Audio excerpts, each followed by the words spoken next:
Now you can put in your first segment of legs. A lot of people will take tweezers and tie these biots into a knot, and that'll help make it look like a really lively leg. They have that natural bend in it, so you want to use that natural bend with tying it in so that they display out. And that one kind of fell down a little bit, so I'm going to bring it up on the side. And then the more you wrap backwards, the more they'll display out. That's because it's getting pinched in between the dubbing. Then you can come in here and cut your ends out without cutting your thread. Make sure that's nice and tight. You can take a little bit more dubbing.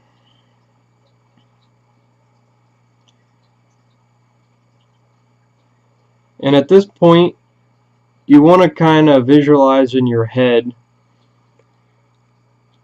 that there is two more sections of legs, and you want them all to be even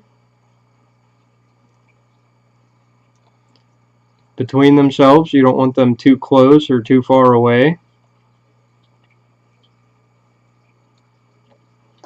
So now you can come in and take your next section of legs and put them on the sides. You don't want them quite as long as the last ones. You just want to be a little bit shy. See, those are about the same length, so I'm going to do 2 wraps and pull it up on the side and pull it out a little bit. See how that sprung up real nice and sticking straight out to the side. That's what you're looking for. And you can come in and use the natural curve outward and lay the other leg on the other side and pull it to the length you want it, just a little bit shorter than the back one. And now those are all sticking out. You can do some nice tight wraps to help capture everything in place and work back towards the legs. Now you can come in here very carefully and start cutting out the excess that you don't want on the fly.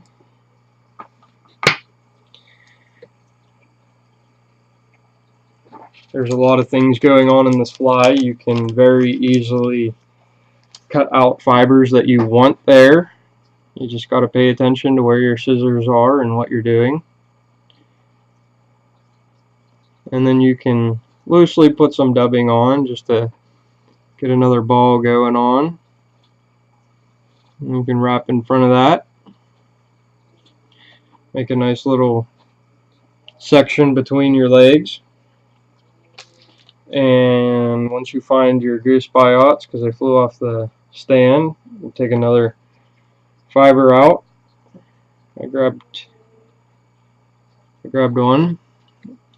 And you can make these legs a little bit smaller than the middle ones.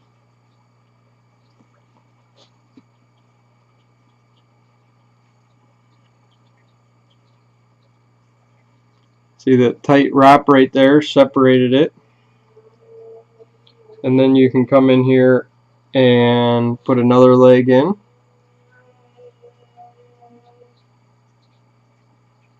And once you do that, you can measure your leg distance and see how long it is. Get some nice tight wraps in there to help pull that out a little bit.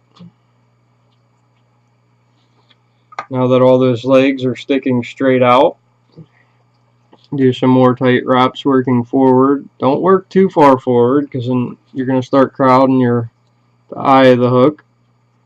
You can cut that out very carefully.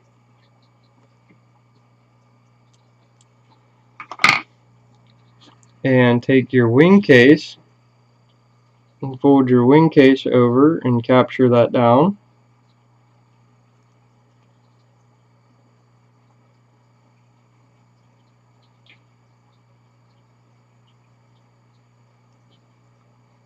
Do some wraps in front of it. Now you have a wing case in there. You can cut that excess out. Right here I'm going to do a whip finish, just to help hold everything in place so it doesn't come undone when I'm wrapping my ribbing up. Just a couple turns, get in there and tie your thread off. Now nothing's going to come loose. Now the tricky part comes. I'm going to cut this wire off so that I'm not wrapping my bobbin around. And I'm actually going to take some hackle pliers and pinch, well, I'm going to get my old hackle out of there that I didn't take out before, and pinch this wire in my hackle pliers. And I'm going to come in here and I'm going to wrap my dubbing very carefully around everything.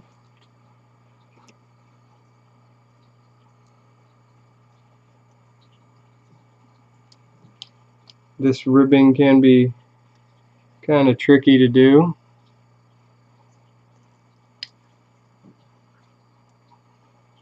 And once you get it forward, you can start wrapping over your wing casing.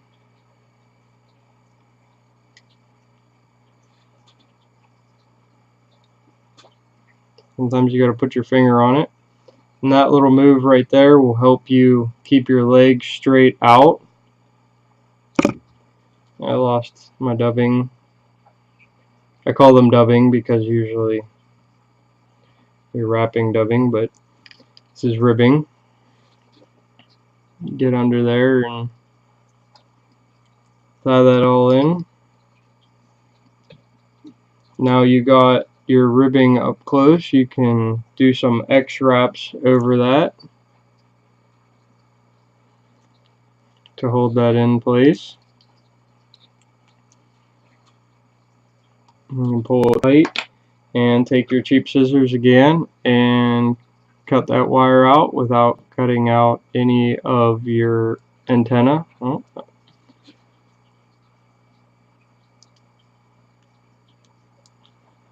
Or legs. There's a lot of things going on in this little teeny tiny fly. And you can do some nice tight wraps just to work your thread backwards.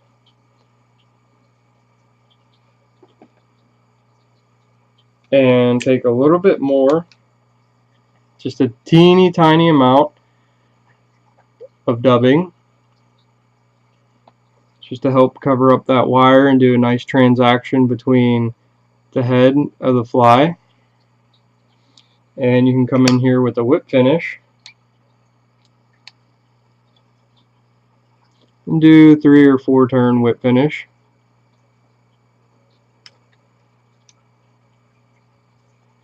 Make sure that's nice and tight. Give it some snugs. Cut your thread out without cutting any tails or anything out. I stress that a lot because I've gotten this far into a fly and then cut one of my tails out and ruined the whole fly. So now I have some fibers up here underneath of my eyes, or right above the eye of my hook. I'm going to come in here and cut those fibers out really slowly. Take your time. Now I'm going to put some nail polish on my whip finish.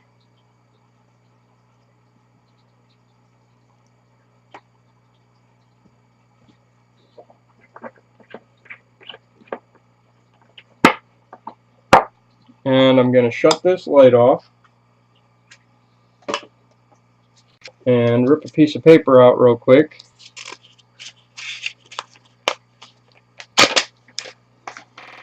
And put it behind here So now you can see all of the legs, they're all facing out and away from the body of the fly. And you can take a piece of hackle and fish it through the eye of the hook.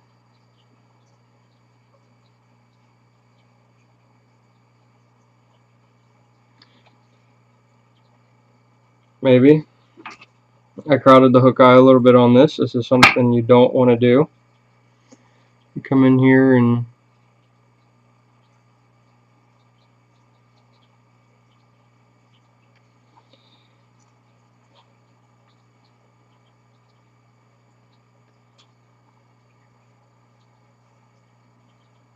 try and move that thread around so that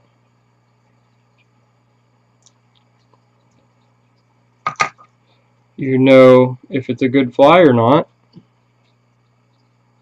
If you can get this hackle in here, you can get a tippet material in it, and it does not look like I can.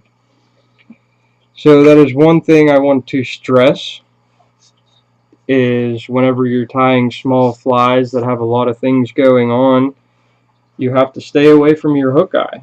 And you have to pay attention to that, because I just tied that fly. It took me about 15 minutes to tie, and it was a waste of time because I can't use this to go fishing.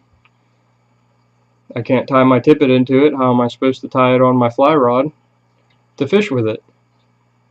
So always pay attention to that.